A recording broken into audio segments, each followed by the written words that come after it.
El día de hoy, hermanos, vamos a continuar con nuestra serie de Primera de Juan. El día de hoy vamos a estar hablando del capítulo 2, versículos del 1 al 6. Primera de Juan, capítulo 2, versículos del 1 al 6. El tema o el título de esta predicación es Permaneciendo en comunión. Vamos a orar. Padre nuestro que estás en el cielo, gracias, Señor, por tu presencia en este lugar. Gracias, Señor, por tu palabra, por el Espíritu Santo que está en nosotros. Gracias, Señor, porque has derramado tu amor en nosotros. Gracias, Señor, porque tú nos sigues moldeando a la estatura del varón perfecto. Gracias, Señor, por la justificación, por la salvación. Te damos gracias, Señor, porque ante tu presencia estamos justos por la justicia de nuestro Señor Jesucristo. Te damos gracias porque tú todavía nos estás santificando y moldeando todos los días y cada día para alcanzar la estatura del varón perfecto. En esta hora, Espíritu Santo, yo te ruego que unjas mis labios. Unge, Señor, mi corazón, mis intenciones, mi mente, para poder predicar con denuedo, con sinceridad, con verdad la palabra de Dios. Te ruego también por mis oyentes.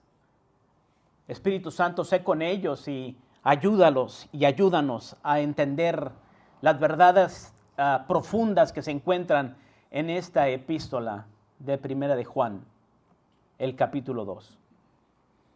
Te lo ruego en el nombre de Cristo Jesús. Amén. Les voy a pedir que me acompañen en la lectura. Vamos a darle lectura a estos 6 versículos, hermanos. Se titula Cristo nuestro abogado. Hijitos míos, estas cosas os escribo para que no pequéis. Y si alguno hubiere pecado, abogado tenemos para con el Padre, a Jesucristo el justo. Y Él es la propiciación por nuestros pecados, y no solamente por los nuestros, sino también por los de todo el mundo. Y en esto sabemos que nosotros le conocemos, si guardamos sus mandamientos. El que dice, yo le conozco, y no guarda sus mandamientos, el tal es mentiroso, y la verdad no está en él. Pero el que guarda su palabra, en este verdaderamente el amor de Dios se ha perfeccionado. Por esto sabemos que estamos en él. El que dice que permanece en él, debe andar como él anduvo. Entonces podemos ver claramente que una de las razones por la cual Juan escribió esta epístola es para que el gozo de los hijos de Dios sea cumplido. Esto lo aprendimos en el primer capítulo, en el capítulo 1, versículo 4, ¿verdad? Uno de los propósitos de que Juan escribió esta carta fue para que sus oyentes se cumpliera este gozo en ellos, por medio de la comunión en Dios. Entonces, de acuerdo a Juan, el máximo gozo que existe para un hijo de Dios es mantenerse en comunión con Dios Padre y con su Hijo Jesucristo, como lo aprendimos en 1 de Juan, capítulo 1, versículo 3, la semana pasada. Esto concuerda con lo dicho por el rey David en el Salmo 16:11, donde él dice, en tu presencia hay plenitud de gozo, delicias a tu diestra para siempre. El rey David también dice en el Salmo 21:6, porque lo has bendecido para siempre, lo llenaste de alegría con tu presencia. Ahora, Juan sabe que el pecado o andar en tinieblas, el pecado en la vida de los creyentes impide, quebranta, frustra, estorba, limita empobrece esta estrecha comunión con Dios Padre y con su Hijo Jesucristo, lo cual tiene como resultado natural la pérdida de la plenitud de gozo y las delicias que podemos experimentar cuando estamos en plena comunión con Dios. Sabiendo esto, Juan exhorta cariñosamente, como un padre lo haría con sus hijitos amados, a no pecar para que no arruinen su comunión con Dios Padre y su Hijo Jesucristo. Porque esto traería tristeza y aflicción de espíritu, en vez de poder disfrutar las delicias de su presencia y la plenitud de gozo. Entonces, aprendimos en el capítulo 1, cuando Juan abre esta epístola, él dice, lo que era desde el principio, lo que hemos oído, lo que hemos visto, lo que hemos contemplado y palparon nuestras manos tocante al verbo de vida. Esto os anunciamos. ¿Para qué, Juan? ¿Para qué nos vuelves a decir otra vez lo que nos dijiste en el Evangelio de Juan? Para que vosotros tengáis comunión con nosotros, y nuestra comunión verdaderamente es con el Padre y con su Hijo Jesucristo, para que vuestro gozo sea cumplido.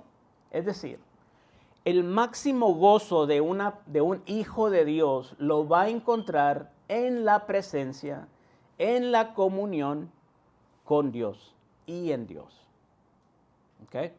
Y esto es respaldado por David, que dice, en su presencia hay plenitud de gozo, delicias a tu diestra para siempre. ¿Okay? Ahora, pensando en esto de que lo más grande para un hijo de Dios es tener comunión con Dios, y no solamente con Dios, sino en Dios y Dios en uno, y que así es como se cumple nuestro máximo gozo y delicias para siempre. Entonces Juan dice en el versículo 1 del capítulo 2, hijitos míos, estas cosas os escribo para que no pequéis. ¿Por qué? Porque Él quiere que sigan disfrutando de la comunión con Dios. Él quiere que se cumpla el gozo en los hijos de Dios. Porque si andas en tinieblas, porque si andas pecando, frustras, estorbas la comunión con Dios y el gozo disminuye. Aunque Juan acaba de declarar en 1 de Juan 1:8 que el pecado es una realidad en la vida del cristiano, del Hijo de Dios, la cual no podemos negar, por lo menos una realidad ocasional. Cuando dice en 1 de Juan 1:8, si decimos que no tenemos pecado, nos engañamos a nosotros mismos y la verdad no está en nosotros. Y está hablando de gente cristiana, hijos de Dios, redimidos por la sangre de Jesucristo. Aunque esto es 100% verdad, Juan también asegura y deja claro en 1 de Juan 1:9 que siempre habrá perdón para un hijo de Dios que confiesa su pecado. Cuando dice, si confesamos nuestros pecados, Él es fiel y justo para perdonar nuestros pecados y limpiarnos de toda maldad. Sin embargo, Juan pretende también dejar muy claro que el cristiano no debe tomar a la ligera su pecado y debe estar activamente luchando para eliminar el pecado de su vida. Una razón por la cual Juan escribió esta carta fue para que no pequéis. Otra verdad que Juan quiere dejar bien en claro es que como hijos de Dios nosotros ahora tenemos el poder de no pecar. En otras palabras, a pesar de que el pecado sigue morando en nosotros, como lo asegura el apóstol Pablo en Romanos capítulo 7, versículo 17 y el 20, el pecado no reina en nosotros. mora en nosotros, pero no reina en nosotros. Como hijos de Dios no tenemos que pecar. Nosotros hemos sido libertados de la esclavitud del pecado. Por lo tanto, ahora tenemos el poder y la autoridad dada por Dios para no pecar contra Dios. El Señor no hace que el creyente peque, ni tampoco quiere que peque. La voluntad preceptiva de Dios, es decir, de sus preceptos, sus mandamientos. Él no quiere que peques. Él te ordena en sus preceptos, en sus mandamientos, que no mientas, que no mates, que no hurtes, que no adulteres. Y la voluntad de disposición de Dios, es decir, de anhelo de Dios, lo que Dios quiere para tu vida, es que no peques tampoco. Dios, por medio del apóstol Juan, nos revela la intención de su corazón. Dios, hablando por medio del apóstol Juan, nos dice: hijitos míos, estas cosas os escribo para que no pequéis. ¿Qué quiere decir esto? Este es el deseo de Dios para el creyente, que no pequemos. Si nosotros, los creyentes, pecamos, aún siendo redimidos de la esclavitud del pecado, no es porque Dios haya decretado que debemos pecar. Todos los recursos y medios de gracia para lograr una victoria espiritual son nuestros en Jesucristo. Y esos recursos nunca les son quitados a los hijos de Dios. Juan menciona esto porque quiere que disfrutemos la comunión con Dios de la misma manera que ellos la disfrutaron al tener comunión con Dios por medio de Cristo, en 1 de Juan 1:3. Como dije, lo que hemos visto, lo que hemos oído, lo que hemos tocado, lo que hemos palpado con nuestras manos, os anunciamos para que también vosotros tengáis comunión con nosotros, y nuestra comunión verdaderamente es con el Padre y con su Hijo Jesucristo. Juan sabe que el pecado o el andar en tinieblas rompe nuestra comunión con Dios. 1 de Juan 1:6. Si decimos que tenemos comunión con Él y andamos en tinieblas, mentimos y no practicamos la verdad. Juan quiere dejar claro que Dios no desea que nosotros rompamos esta comunión por practicar el pecado. La debilidad está en nuestra carne, la cual no está deseosa de vencer el pecado en nosotros. Dios promete que algún día la carne será perfeccionada por medio de la resurrección. Y esto es precisamente lo dicho por el apóstol Pablo en Romanos 7:14 al 25, donde dice: porque sabemos que la ley es espiritual, mas yo soy carnal, vendido al pecado. Porque lo que hago no lo entiendo, pues no hago lo que quiero, sino lo que aborrezco, eso hago. Y si lo que no quiero, esto hago, apruebo que la ley es buena. De manera que ya no soy yo quien hace aquello, sino el pecado que mora en mí. Y yo sé que en mí, esto es, en mi carne, no mora el bien. En mi carne no mora el bien, porque el querer el bien está en mí, pero no el hacerlo. Porque no hago el bien que quiero, sino el mal que no quiero, eso hago. Y si hago lo que no quiero, ya no lo hago yo, sino el pecado que mora en mí. Así que, queriendo yo hacer el bien, hallo esta ley, que el mal está en mí. Porque según el hombre interior, me deleito en la ley de Dios. Pero veo otra ley en mis miembros, que se rebela contra la ley de mi mente, y que me lleva cautivo a la ley del pecado que está en mis miembros. Miserable de mí, ¿quién me librará de este cuerpo de muerte? Gracias doy a Dios por Jesucristo Señor nuestro. Así que yo mismo con la mente sirvo la ley de Dios, mas con la carne a la ley del pecado.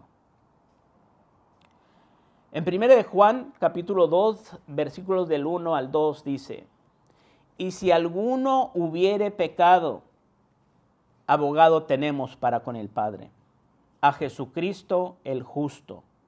Y Él es la propiciación por nuestros pecados, y no solamente por los nuestros, sino también por los de todo el mundo. ¿Qué quiere decir que tenemos abogado? Dice, abogado tenemos. El deseo de Dios es que no pequemos. Sin embargo, si caemos en pecado, se ha hecho provisión. Un abogado defensor que está de nuestro lado. ¿Quién es este abogado que nos defiende en la corte celestial? Juan dice que nuestro abogado es Jesucristo el justo. Pablo dice que este abogado, es decir, Cristo, no solo nos defiende como un simple abogado terrenal lo haría, con argumentos y quizás un poco de empatía, sino que en su gran amor y compasión también murió y pagó completamente por nuestro delito. Además, dice Pablo, se aseguró de resucitar de entre los muertos y ascender a los cielos para interceder por nosotros, aún siendo ya justificados. En Romanos 8:34 dice, ¿quién es el que condenará? Cristo es el que murió, más aún el que también resucitó, el que además está a la diestra de Dios, el que también intercede por nosotros. Este mediador, por cuanto no muere, siempre está intercediendo, abogando, luchando por nosotros, como lo explica el autor de la epístola a los Hebreos. En Hebreos capítulo 7, versículos de 23 al 25 dice, y los otros sacerdotes llegaron a ser muchos, debido a que por la muerte no podían continuar. Mas este, por cuanto permanece para siempre, tiene un sacerdocio inmutable. 25.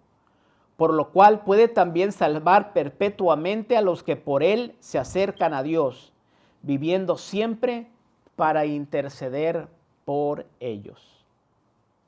Entonces tenemos que Jesús es nuestro abogado defensor.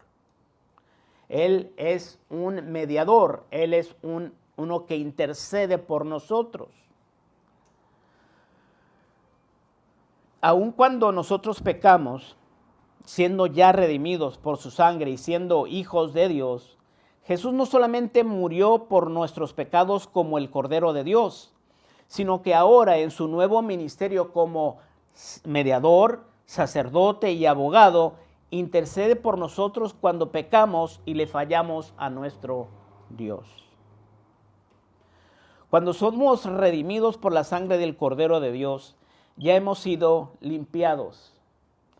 Pero al andar por los caminos de este mundo, un hijo de Dios puede contaminar sus pies y es necesario que Jesús vuelva a limpiarlo, como lo hizo con el apóstol Pedro y los otros discípulos en el aposento alto. Jesús limpia nuestras imperfecciones y pecados que impiden o estorban nuestra comunión con un Dios 3 veces santo. El Señor no se escandaliza por nuestro comportamiento humano. Él sabe todo por adelantado. Él no nos perdonó una vez para luego decir, mira ahora lo que hicieron. Si yo hubiera sabido que iban a hacer eso, nunca los habría perdonado. Si su perdón estuvo disponible para nosotros antes de ser redimidos, es decir, siendo aún pecadores y sus enemigos, téngalo por seguro que su perdón está disponible para nosotros ahora como hijos de Dios. Permítame una ilustración. Imagínese que usted, uno de los redimidos por Cristo Jesús, estuviera como acusado en la corte celestial delante del justo juez del universo, Dios Padre. Su abogado, el Señor Jesucristo, se levanta para defenderlo y responder a los cargos y delitos de que se le acusan. Para su gran asombro, su defensor declara públicamente lo siguiente: Él es completamente culpable, su señoría.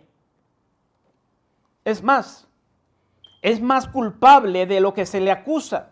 Y ahora delante de usted confiesa y se declara culpable de todos los cargos.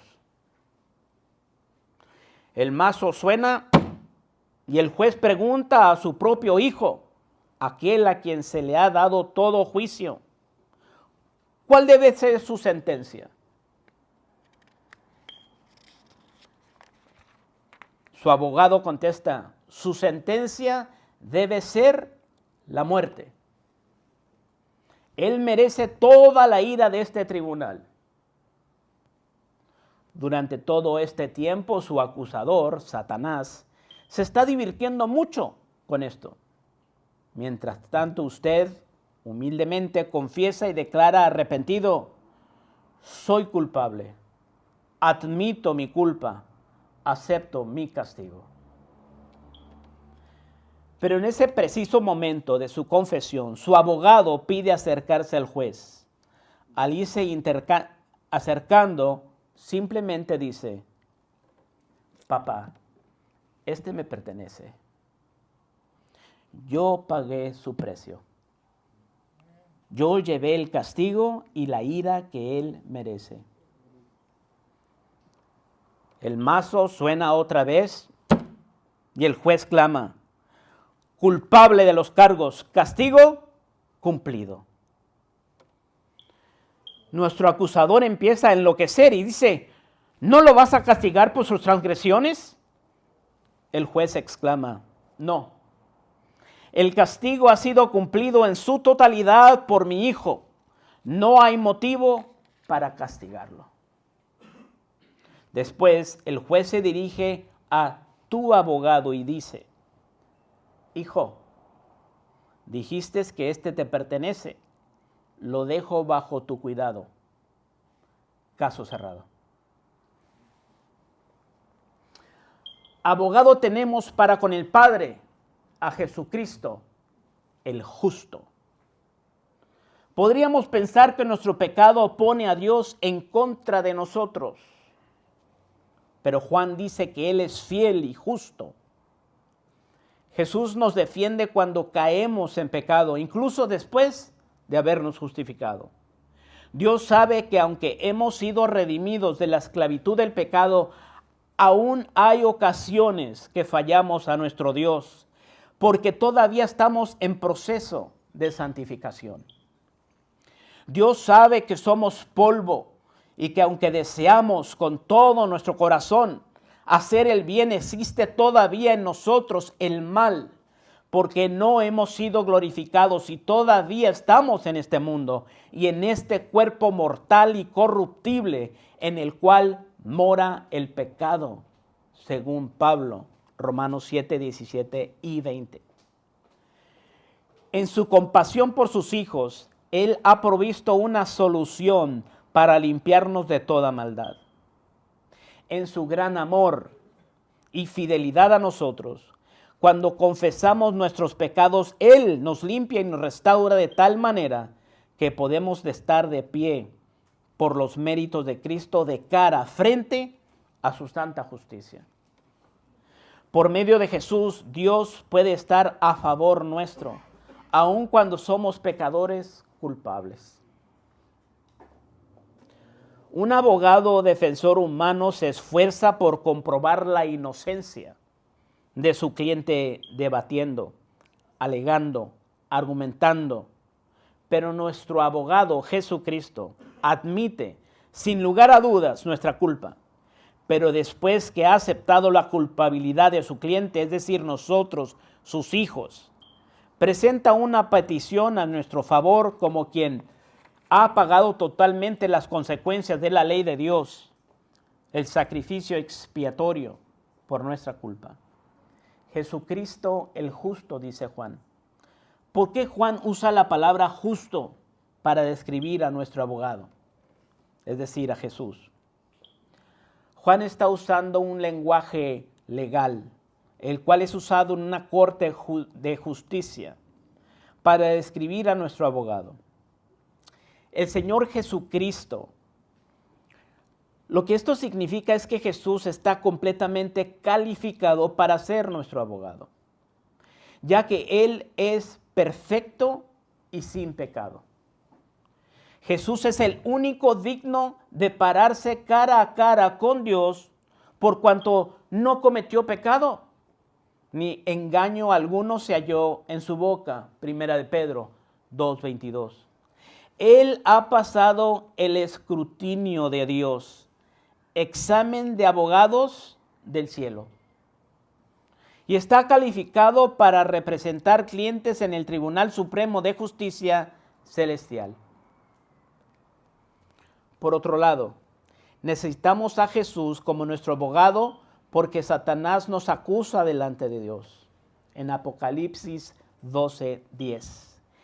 Necesitamos distinguir entre la acusación de Satanás, que desea que seamos condenados por la ley divina, y la amorosa convicción del Espíritu Santo, que desea nuestra santidad para no seguir pecando contra nuestro Dios.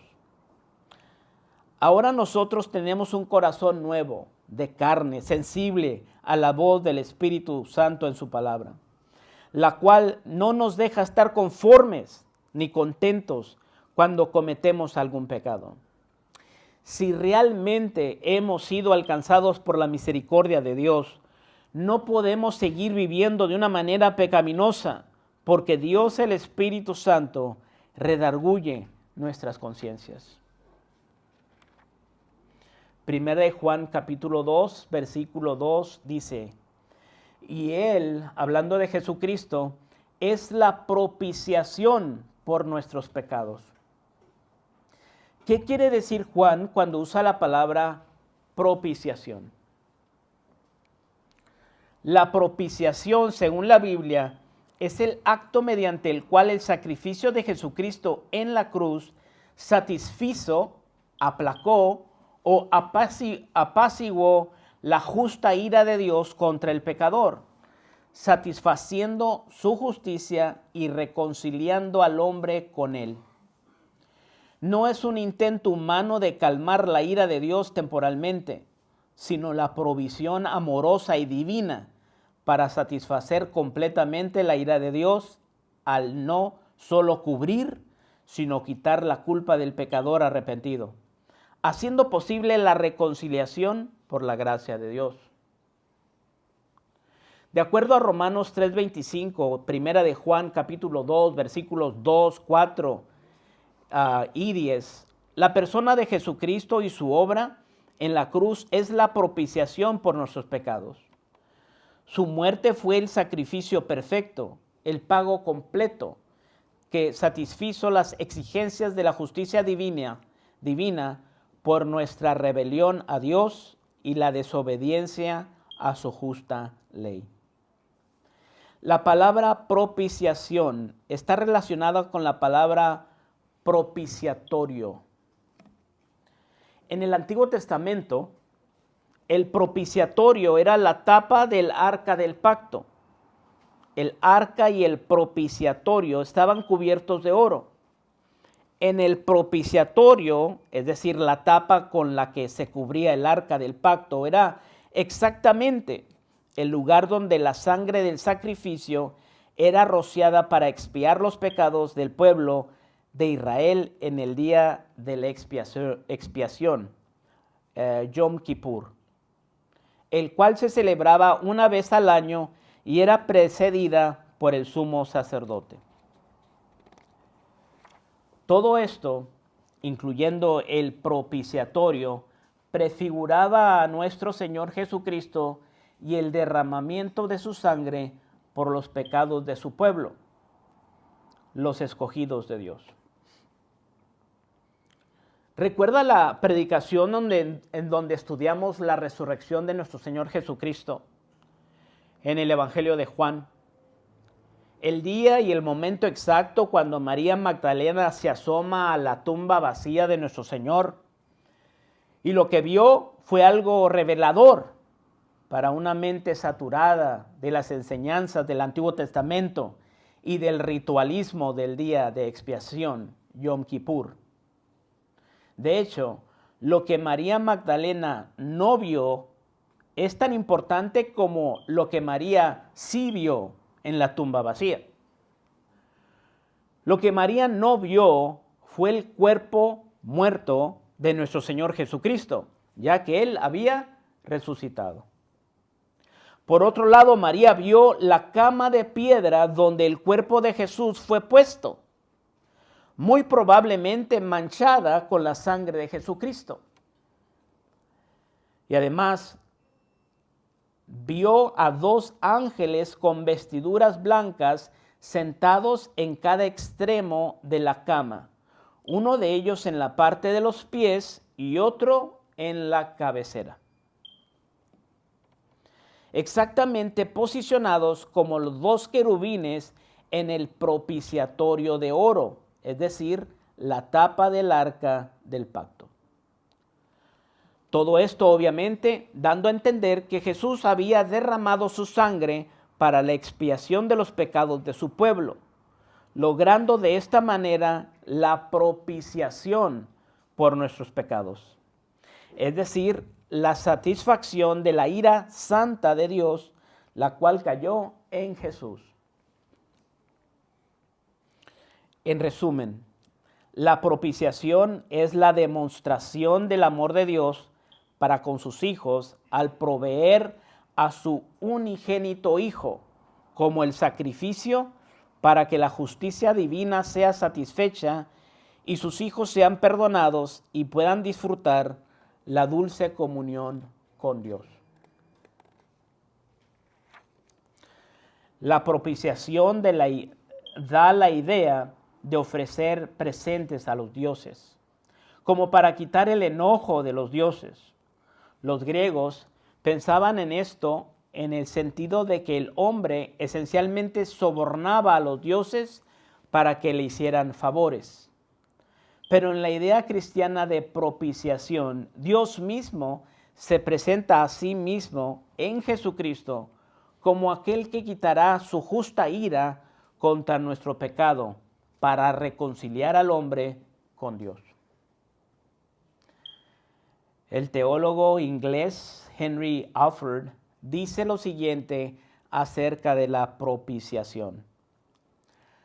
La palabra implica que Cristo nos ha reconciliado con Dios con nada más que con su muerte voluntaria como un sacrificio. Con esto ha apartado la ira de Dios de nosotros. Y Juan dice, y no solo nuestros pecados. Él es la propiciación por nuestros pecados. Y no solo por nuestros pecados, sino los de todo el mundo. ¿Qué es lo que Juan quiere decir cuando dice los de todo el mundo? ¿Acaso quiere decirnos Juan que Dios hizo expiación por los pecados de todas y cada una de las personas sin excepción de todo el globo terráqueo? La respuesta obvia a esta pregunta es no. Porque la Biblia no enseña la salvación universal de todo el mundo, conocida como universalismo. El universalismo es la creencia antibíblica de que al final todos los seres humanos serán salvos, reconciliados con Dios y liberados de las penas del pecado. Cuando Jesús murió en la cruz, Él murió por su pueblo, por sus escogidos, por sus ovejas, por su esposa. Estas ovejas están esparcidas por todo el mundo. Y si los redimidos provienen de o son sacados de toda lengua, pueblo y nación, esto no quiere decir que la totalidad de las personas que componen estos grupos fueron redimidas. Juan da testimonio de esto en el libro de Apocalipsis, cuando él describe a los redimidos que provienen de todo el mundo, sin distinción de nacionalidad, lengua o etnia. En Apocalipsis 5:9, Juan dice: y cantaban un nuevo cántico, diciendo: digno eres de tomar el libro y de abrir sus sellos, porque tú fuiste inmolado y con tu sangre nos has redimido para Dios de todo linaje y lengua y pueblo y nación. La palabra clave en este pasaje es la palabra de, que en griego es la palabra ek, que quiere decir sacado de o proveniente de. Esta definición denota una fracción que ha sido sacada de la población total de cada una de estas categorías mencionadas por Juan, es decir, cada linaje, cada lengua, pueblo y nación. En resumen, cuando Juan dice: y Él es la propiciación por nuestros pecados, y no solamente por los nuestros, sino también por los de todo el mundo, esto nos habla de que Jesús es la propiciación por los pecados de todos los redimidos, los cuales salieron de o fueron sacados de toda tribu, lengua y nación, es decir, de todo el mundo sin distinción de etnia, idioma o nacionalidad. Por último, Juan no puede estar hablando de una salvación universal porque él mismo vio a los muertos que fueron juzgados ante el gran trono blanco en el último libro de la Biblia, el Apocalipsis. Una gran mayoría de personas no fueron halladas inscritas en el libro de la vida, por lo cual fueron juzgadas según sus obras y fueron lanzadas al lago de fuego. Él lo explica así en el capítulo 20 de Apocalipsis. Y vi a los muertos, grandes y pequeños, de pie ante Dios, y los libros fueron abiertos, y otro libro fue abierto, el cual es el libro de la vida. Y fueron juzgados los muertos por las cosas que estaban escritas en los libros según sus obras. Y el mar entregó los muertos que había en él, y la muerte y el Hades entregaron los muertos que había en ellos. Y fueron juzgados cada uno según sus obras. Y la muerte y el Hades fueron lanzados al lago de fuego. Esta es la muerte segunda. Y el que no se halló inscrito en el libro de la vida fue lanzado al lago de fuego. Entonces tenemos que la propiciación del que Juan habla es para los redimidos que fueron sacados de toda tribu, de toda lengua, de todo pueblo y de toda nación. Juan no enseña, ni la Biblia enseña, que en el universalismo, en el hecho de que todas las personas van a ser salvas. De hecho, enseña lo contrario, que una gran mayoría de ellos serán juzgados por sus obras y serán lanzados al lago de fuego, aquellos que no se hallaron inscritos en el libro de la vida. Versículos 3 al 6 dice: y en esto sabemos que nosotros le conocemos, si guardamos sus mandamientos. La evidencia de que alguien conoce a Dios y de que tiene comunión, es decir, una relación de amor con Él, es que guardan sus mandamientos. Una sencilla y amorosa obediencia es un resultado natural de uno que está enamorado de Dios. ¿Quiénes son los que realmente guardan los mandamientos de Dios? Juan nos da la respuesta a esta interrogante y nos dice que los que realmente guardan los mandamientos de Dios son los que conocen a Dios. No solo de una forma intelectual, sino vivencial o experimental. La palabra conocemos, usada por Juan en este versículo, viene de la palabra en griego ginosko, la cual significa conocer algo o alguien debido a la experiencia personal. Y no solamente saber algo o conocer a alguien intelectualmente o superficialmente. Juan más bien está hablando de una relación vivencial de amor con Dios, la cual da como resultado natural un gusto por hacer lo que Dios nos manda. Yo lo he dicho muchas veces en esta congregación. La relación que nosotros tenemos con Dios es semejante a la relación que uno tiene con su esposa, con su novia o viceversa. Cuando una persona está en una relación de amor, es decir, cuando está enamorada de su pareja, le será un gusto y un placer complacer o hacer sentir bien a la persona amada. El hacer cosas que le agradan a tu pareja te hace sentir feliz y contento porque amas a esta persona y sabes que ella o él se pondrá feliz por causa de tu gesto amoroso. Lo opuesto también es verdad. Cuando una persona está enamorada de su pareja, se llenará de angustia o tristeza al no complacer o entristecer a la persona amada. El hacer cosas que no le agradan a tu pareja te hará sentir infeliz y triste, porque lastimaste el corazón de tu pareja, aquella persona que amas. En pocas palabras, cuando una persona está enamorada, tratará de agradar a su pareja para que se sienta feliz. Pero cuando una persona no está enamorada, no le importará realmente cómo se sienta esa persona. Le será indiferente su dolor o lo que sienta. Lo mismo pasa con Dios.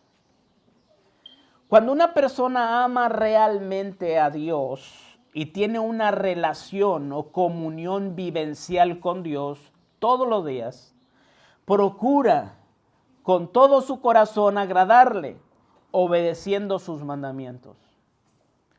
Lo opuesto también es verdad. Cuando una persona realmente no ama a Dios y no tiene una relación o comunión con Dios todos los días, no se sentirá mal por fallarle a Dios o por no obedecer sus mandamientos, porque no le ama, le es indiferente. Versículo 4 de Juan. El que dice, yo le conozco y no guarda sus mandamientos, el tal es mentiroso y la verdad no está en él. En otras palabras, lo que realmente está diciendo Juan es lo siguiente. Permítame parafrasear lo que Juan está diciendo. El que dice, yo le conozco, yo tengo una relación con Dios y estoy enamorado de Dios. El que dice eso, el que profesa amar a Dios, yo tengo una relación de amor con Dios, yo estoy enamorado de Dios y no guarda, es decir, y no procura con todo su corazón agradar a Dios obedeciendo sus mandamientos, el tal es mentiroso. Se engaña a sí mismo y la verdad no está en él. No puedes decir que tú estás enamorado de Dios y no hacer lo que le agrada a Él. Como tampoco tú puedes decir que estás enamorado y amas a tu esposa cuando no haces cosas que le agradan a ella o a él, ¿cierto? ¿Verdad?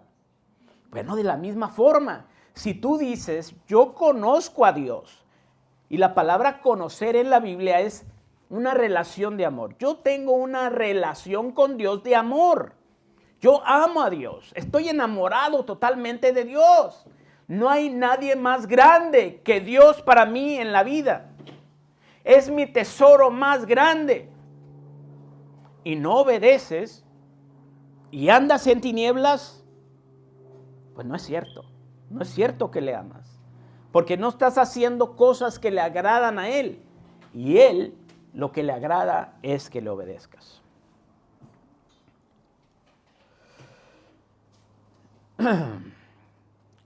Unas palabras de Spurgeon. Distingamos, sin embargo, el conocer de Cristo y el conocer a Cristo. Podemos conocer mucho acerca de nuestros grandes hombres, aunque a ellos no los conozcamos. Ahora, nunca un alma será salva por conocer de Cristo. El único conocimiento que salva es conocerle a Él mismo y confiar en Él. El Salvador que vive, quien está ahora a la diestra de Dios. Spurgeon. Básicamente lo que él está diciendo, hermanos, es que uno puede conocer infinidad de cosas de Dios. Uno puede llenar su mente intelectualmente hablando de cosas de Dios, de hechos de Dios, como decíamos en la escuela dominical. Yo puedo saber, yo puedo entender, yo puedo aceptar, yo puedo aún creer la doctrina de la justificación, la doctrina de la santificación, la doctrina de la predestinación, la doctrina de la elección, todas las doctrinas de la sana doctrina. Yo puedo creerlas, yo puedo entenderlas, yo puedo aceptarlas, todas estas. Pero realmente conoces a Dios. Es decir, realmente tienes una relación de amor con Dios. Realmente estás enamorado de Dios. Porque tú puedes saber todas estas doctrinas, pero no ser salvo. Como lo dijimos con Nicodemo.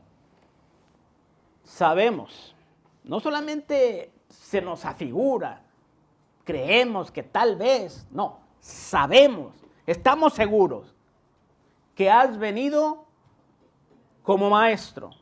Le nombra maestro, rabí.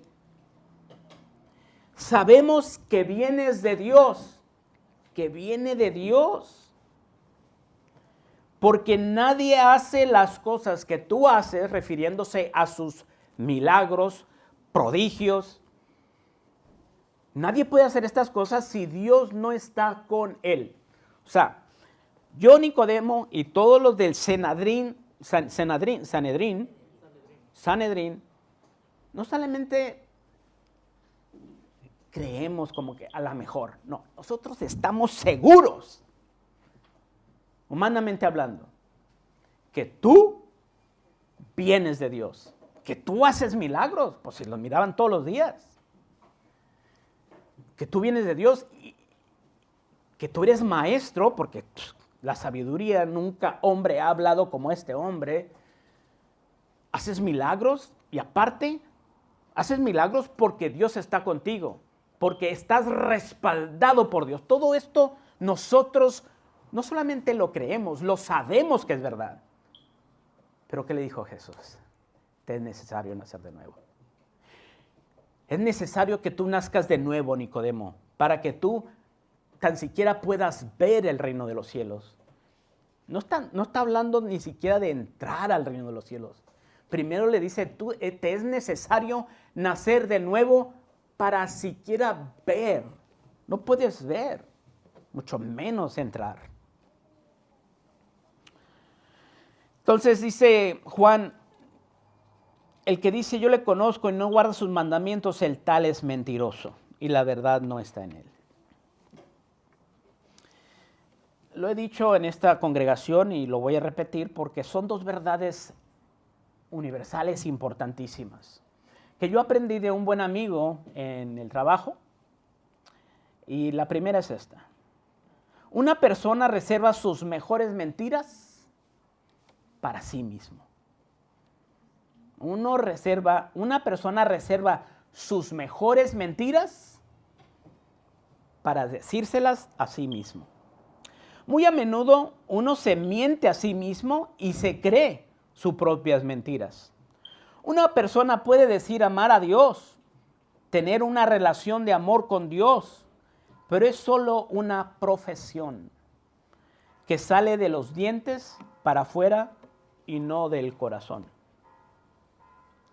Como dice Paul Washer, si tú realmente tienes una relación genuina con Dios, por consecuencia natural, tú vas a tener una nueva relación con el pecado.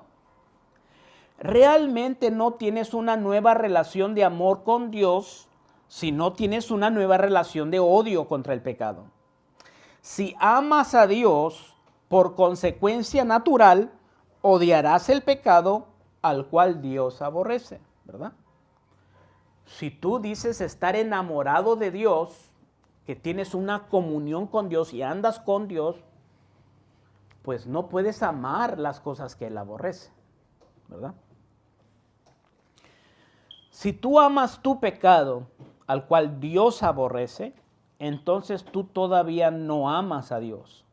Porque el amor de Dios, el cual ha sido derramado en todos sus hijos, ama a Dios y aborrece el pecado. Esa es la primera verdad, que uno reserva sus mejores mentiras para uno mismo y se las cree. No, yo amo a Dios y yo creo en Dios y yo voy a la iglesia y yo soy salvo y yo soy justificado por la sangre de Cristo y esto y que el otro. Tú puedes creer lo que tú quieres, tú puedes creer eso.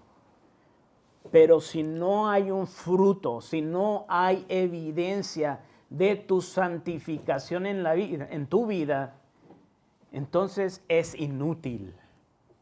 Es inútil que tú creas, que tú sientas, que tú pienses, que tú aceptes las verdades bíblicas. Es necesario nacer de nuevo, nacer de Dios, nacer de arriba, ¿verdad? Porque entonces todo lo demás es inútil. ¿Para qué quieres tanto conocimiento, tanto intelecto, tanto esto, tanto el otro? Si realmente Dios no ha derramado su amor por medio del Espíritu Santo en ti. Si, va a decir Juan, si todavía no has sido perfeccionado en el amor. También lo escuchamos en la escuela bíblica, en la escuela dominical, que dice, a nosotros se nos ha dado el amor por la verdad. ¿Quién es la verdad, hermanos? Cristo Jesús. La verdad es Dios. Para ser salvo, Dios tiene que derramar su amor por medio del Espíritu Santo en nosotros para poder amarlo a Él. ¿Okay? Verdad número 2. Uno hace tiempo para lo que quiere. Uno hace tiempo para lo que quiere.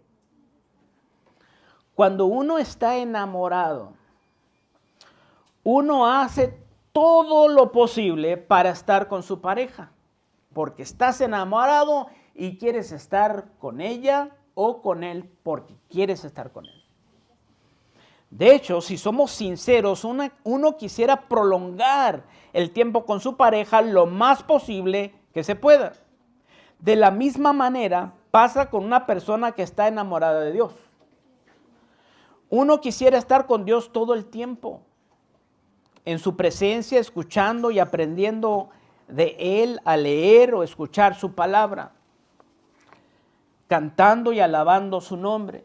El amor de Dios se ha perfeccionado en nosotros y realmente deseamos y queremos estar siempre con el Señor. Cuando tú analizas tu vida, ¿realmente encuentras un vivo anhelo por estar con Dios todo el tiempo? Analiza tu vida. Analiza la última semana de tu vida. ¿Realmente quieres estar con Dios? ¿Realmente escudriñas su palabra? ¿Realmente escuchas la voz de Dios? ¿Realmente es un anhelo para ti adorar, alabar, orar, platicar, recibir de Dios, predicar, enseñar, proclamar la verdad? ¿Es un anhelo ardiente en tu corazón el amar a Dios y agradarle a Dios? ¿Realmente haces tiempo para estar con Dios?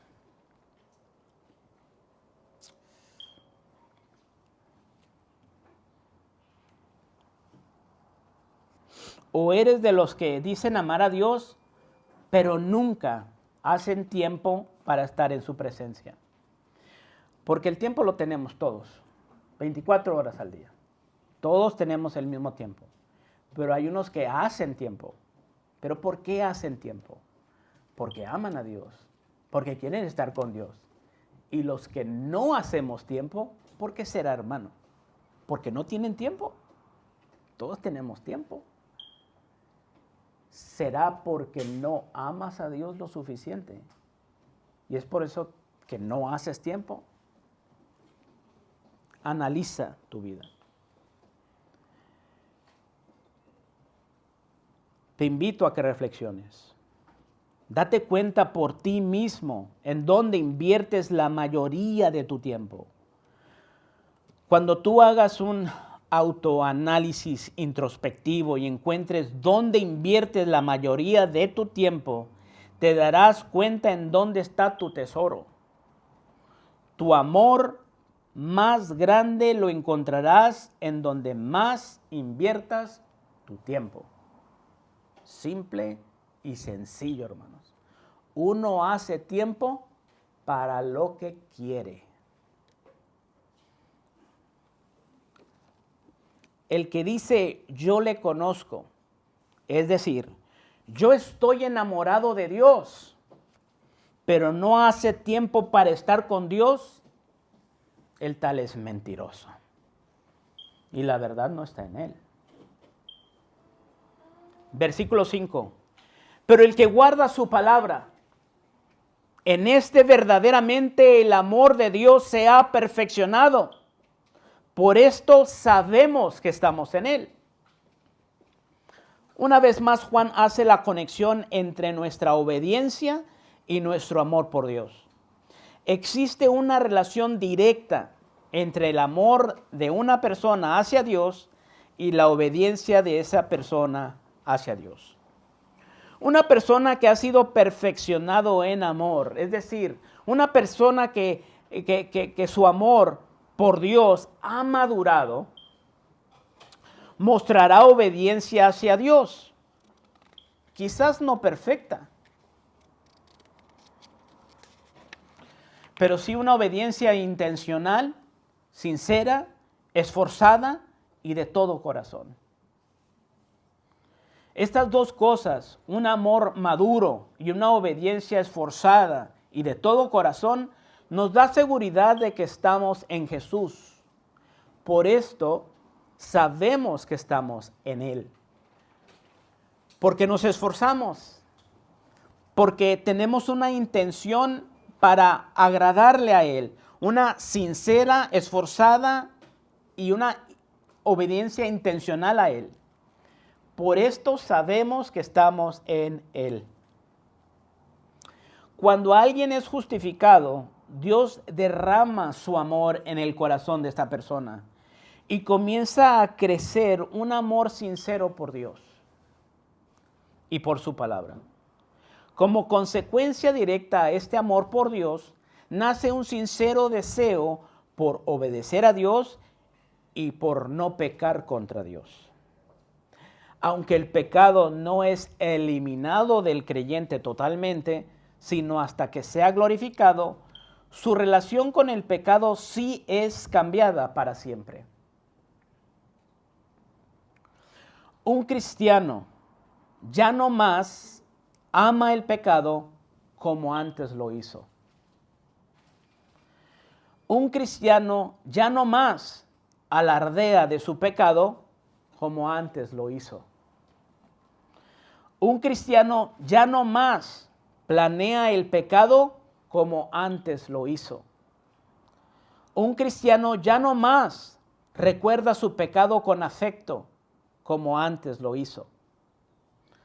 Un cristiano nunca más disfruta su pecado como antes lo hizo. Un cristiano nunca más se siente cómodo con su pecado habitual como antes lo hizo. Spurgeon dice, el cristiano ya no ama el pecado. Es el objeto de un terror severo. Ya no lo considera como una trivialidad, ni juega con él, ni habla de él con despreocupación. El pecado es abatido en el corazón del cristiano, aunque no es expulsado. El pecado puede entrar en el corazón y pelear por dominio, pero no se puede sentar en el trono.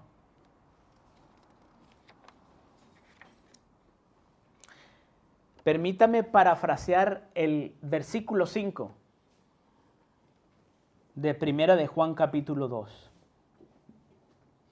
Pero el que guarda, dice Juan, pero el que guarda, es decir, el que procura diligentemente con todo su corazón agradar a Dios obedeciendo su palabra, en este verdaderamente el amor de Dios se ha perfeccionado. Ha alcanzado plenitud o madurez. Por esto sabemos que estamos en Él. Es decir, por esto tenemos la convicción y la certeza que el amor de Dios nos ha sido dado, porque ahora estamos enamorados de Dios por cuanto es nuestro máximo tesoro y por consecuencia natural ahora procuramos diligentemente con todo nuestro corazón agradar a Dios obedeciendo su palabra y estando con Él. Nos agrada estar con Él y en su palabra. El último versículo, versículo 6, dice, el que dice que permanece en Él debe andar como Él anduvo. Cuando permanecemos en Jesús, andaremos como Él anduvo. Viviremos vidas de amor y obediencia. Cuando queremos andar como Él anduvo, tenemos que empezar por permanecer en Él. Debemos de empezar en comunión con Él, en permanecer en Él. No querramos, hermanos, hacer lo contrario. Empezar por obedecer, hacer esto, hacer el otro, el venir a la iglesia, el acomodar las sillas. Lo primordial, hermanos, es el amor que uno tiene para con Dios, el amor que Dios ha depositado en nuestro corazón para que de allí brote la obediencia y el anhelo de estar con Dios.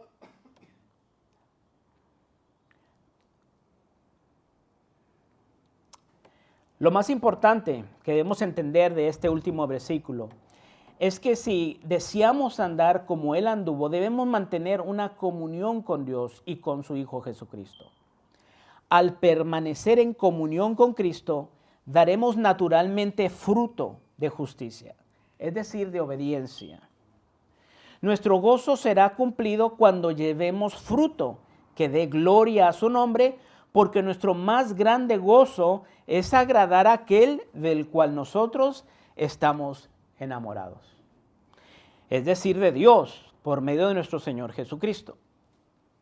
Esta enseñanza no la ha inventado Juan, ni tampoco se le ocurrió, ni es algo nuevo, sino que él está repitiendo, con otras palabras, lo que él mismo aprendió de nuestro Señor Jesucristo en el Evangelio de Juan, capítulo 15, versículo 5. que también vimos en esta iglesia. Cuando Él mismo, hablando Jesús, declaró: yo soy la vid, vosotros los pámpanos. El que permanece en mí, el que tiene comunión conmigo, y no solamente conmigo. Fíjense las palabras de Jesús que son sumamente importantes y lo vimos cuando hablamos de este capítulo. No solamente está hablando de tener comunión con Él, sino en Él. La invitación más grande de la palabra de Dios es tener comunión en Él. Y sabrán que yo estoy en el Padre y el Padre en mí. Yo quiero que ustedes estén en mí y yo en vosotros. Esto es la invitación más sublime que existe en el universo y fuera de él. Nunca a nadie, ni en todos sus ángeles, serafines, querubines, se les ha dado esta invitación a participar de la naturaleza divina en Dios.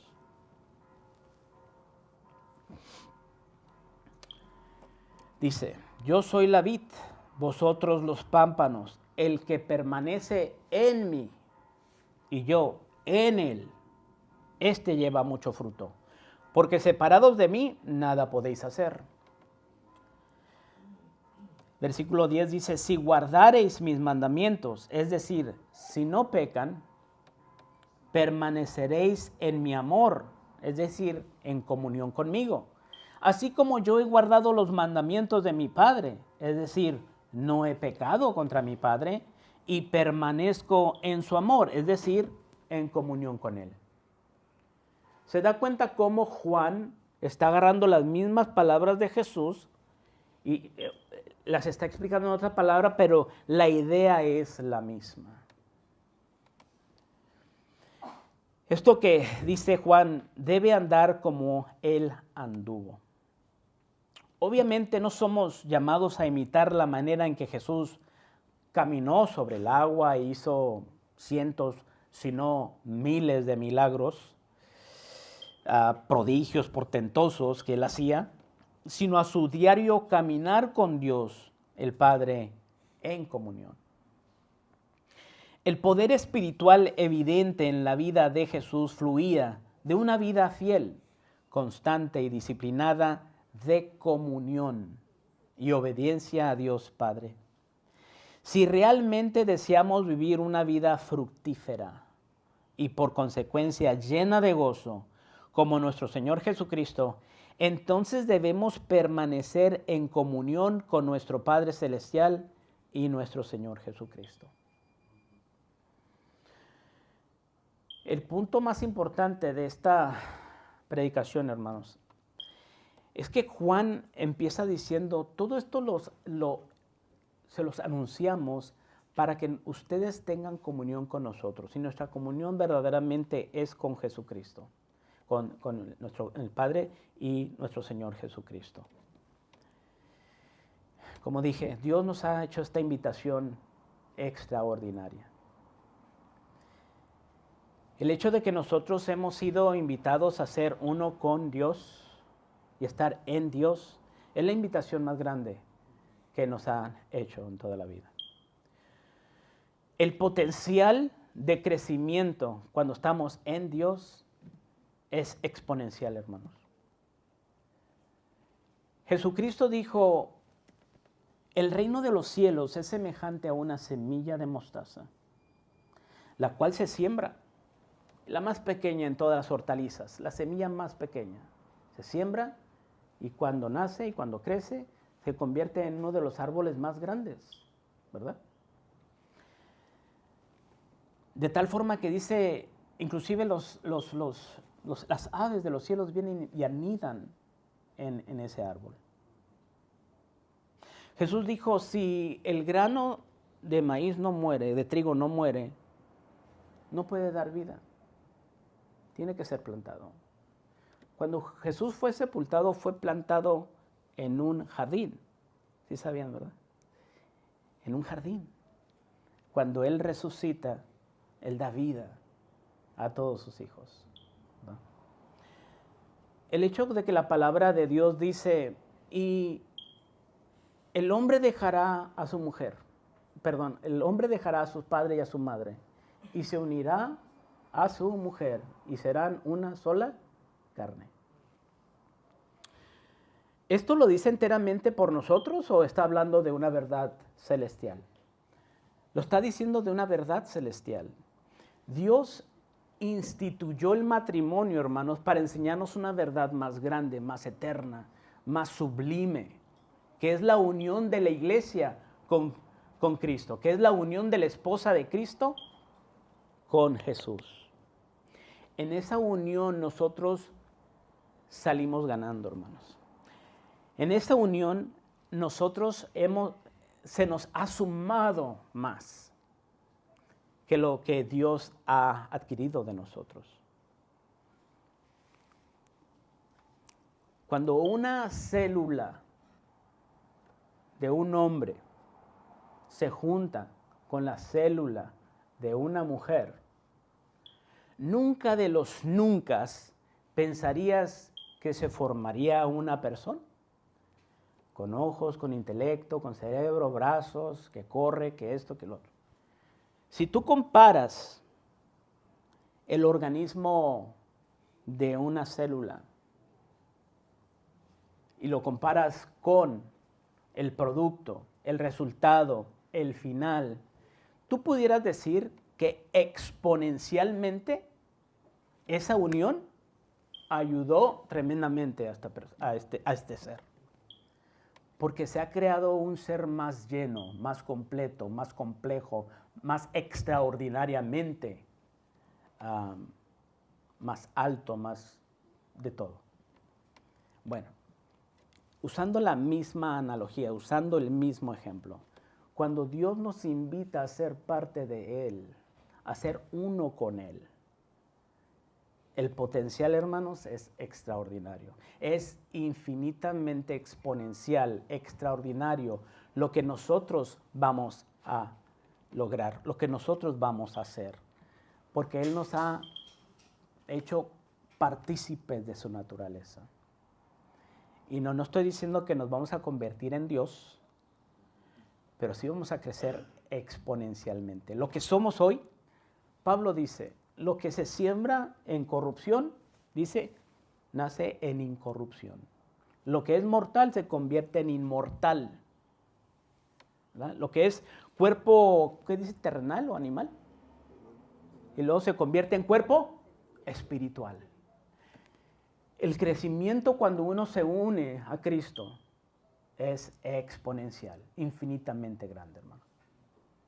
Entonces alegrémonos con esta unión en Cristo y gocémonos de lo que Dios ha hecho en nuestras vidas. Quiero concluir con esto, con las palabras de James Montgomery Boyce, es un teólogo. El punto aquí es que aquel que conoce a Dios llevará más y más una vida justa, porque Dios es justo. No quiere decir que será sin pecado. Juan ya ha mostrado que cualquiera que diga eso, miente. Simplemente significa que irá moviéndose en la dirección marcada por la justicia de Dios. Si no hace esto, si no está cada vez más insatisfecho con el pecado y angustiado por el pecado, no ha nacido de nuevo. No es un hijo de Dios. Y la clave, hermanos, es en la dirección, en la intención de nuestro corazón. ¿Realmente queremos obedecer a Dios? No somos perfectos, pero ¿realmente deseamos agradar a Dios o no? ¿Realmente queremos estar con Dios la mayoría de nuestro tiempo o no? ¿Realmente Dios es el tesoro más grande de nuestra vida? ¿Realmente Dios ha derramado su amor para con nosotros? ¿Realmente el amor de Dios se ha perfeccionado en nosotros? ¿Realmente Dios nos ha dado el amor por la verdad, por su palabra o no? Dios sabe que nosotros somos seres humanos, hechos del polvo, que todavía estamos en este cuerpo corruptible, que en nosotros mora el mal, mora el pecado, como dice Pablo, pero Dios también sabe las intenciones del corazón. Y que aunque no somos perfectos, Él conoce tu intención. Él sabe si realmente le amas. Él sabe si realmente estás intentando. Él sabe si realmente estás tratando. Él sabe si lo estás buscando o no. ¿Se refleja en tu vida eso? Hay una ilustración que habla de esto, que la dice Paul Washer. Con esto concluyo. Él dice de un padre de familia que está trabajando en el campo, está nevado y está con su hijo. Su hijo tiene 4 o 5 años. Y el hijo mira que su papá va cargado con unos botes, unos baldes grandes. Y va pesado, está haciendo lo posible por cargar y va dejando unas huellas el señor. Ya maduro, tiene una extensión de sus piernas más grande, ¿verdad? A comparación del niño. Bueno, viéndolo el niño y queriendo ser como su padre y agradar a su padre, ¿qué es lo que intenta hacer el niño? Lo mismo que su padre. Por agradar a su padre, porque lo ama, él trata de agarrar los botes y él trata de alcanzar las mismas pisadas que su padre. Viéndolo su padre, obviamente sabe que el niño no puede. Pero lo que sí sabe el padre es la intención del corazón de ese niño. El padre conoce el corazón de su hijo que quiere imitarlo, que quiere alcanzar las pisadas de su padre. Así somos nosotros, hermanos. ¿Se encuentra esa intención en tu corazón? ¿Quieres caminar como Él anduvo, como dice Juan? Debes andar como Él anduvo. Él sabe que no vas a alcanzar las pisadas que ha puesto Jesús en el piso, pero Él sabe y conoce si lo estás intentando, si realmente amas a Dios y quieres agradar a Dios. ¿Okay? Bueno, vamos a orar, hermanos. Padre nuestro que estás en el cielo, Señor, te doy gracias una vez más por tu palabra, por esta epístola de Juan. Gracias, Señor, porque has movido el corazón de este discípulo, de este apóstol tuyo, Señor. Le mostraste la gloria, Señor, que había en nuestro Señor Jesucristo. De tal forma que la vio, la oyó, la tocó, la contempló. De tal forma que Él pudo enamorarse de ti. De tal forma que Él estaba enamorado de ti. De tal forma que inclusive se inclinaba su cabeza en tu pecho. Se puede notar, Señor, que tener intención de agradarte por medio de lo que Él escribe en el Evangelio de Juan y en sus epístolas. Gracias, Señor, por abrir el entendimiento de nosotros y la comprensión. Ayúdanos a entenderte, ayúdanos a comprenderte mejor, Señor. Ayúdanos y abre nuestro cerebro y nuestro corazón y nuestra vista para poder ver las verdades bíblicas que están plasmadas en tu libro sagrado. Ayúdanos que estas verdades transformen nuestras vidas, transformen nuestro corazón, transformen nuestra mente. Que todo sea, Señor, por el amor que tenemos por ti, por ese amor que tú has sembrado en nuestros corazones, que tú has derramado por el Espíritu Santo. Que no sea legalismo, que no sea simplemente hipocresía o para aparentar algo, sino que realmente, Señor, deposita ese amor tuyo en nosotros, para poder estar en comunión contigo, para estar enamorados de ti, para estar en tu presencia todo el tiempo, porque es allí donde hay plenitud de gozo y delicias para siempre en tu presencia. Ayúdanos a entender esto, Señor. En el nombre de Cristo pongo a la congregación en tus manos y te doy gracias por este 8º aniversario de nuestra iglesia. A ti la gloria por siempre. Amén.